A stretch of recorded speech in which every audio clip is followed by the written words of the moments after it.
The first generation X3 wasn't one of BMW's better efforts. It handled well enough, but an uncomfortable ride and a high price counted against it. The new X3 needs to be much better if it's going to compete against such talented rivals as the Land Rover Freelander and Volvo XC60. We're testing the X3 xDrive 20D to see if BMW's latest 4x4 has what it takes. Under the bonnet, the X3 has a 184 bhp 2-litre diesel. That's a lot of power from just 2 litres, but what's really remarkable about this engine is its economy. Even matched to an automatic gearbox, it achieves 50.4 mpg on the combined cycle. It's strong enough to tow any suitable match. We hitched up to a Swift Expression 554 with a maximum technically permissible laden mass of 1445 kilograms. The 2-litre engine pulled car and caravan from 30 to 60 mph in just 10.7 seconds. It's stable too.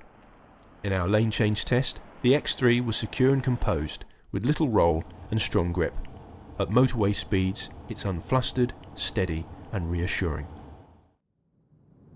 The new X3 is much more comfortable than the old car. It rides far better, but don't get the impression that the BMW has come over all soft. It's still a nimble car to drive, far more agile than you'd expect for a large 4x4 of this size. Inside, the X3 is spacious and comfortable, although the front seats are rather too narrow and heavily bolstered for our liking. There's plenty of head and legroom in the back and a decent amount of boot space. Look closely in the luggage area and you'll find a surprise. At first glance it looks as if the X3 doesn't have a tow ball at all, but if you take away this panel and push down and hold this button here, you'll hear a whirring noise and the tow ball appears.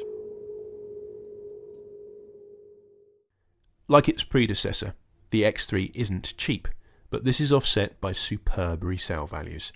At the time of our test, What Car magazine estimates that the X3 will be worth 54% of the original price after 3 years and 36,000 miles. With a curb weight of 1800 kilograms, the BMW isn't as heavy as some rivals, but this only becomes an issue if you plan to tow a very heavy van. For most tow car drivers, the X3 has gone from being an also-ran to one of the best cars BMW builds.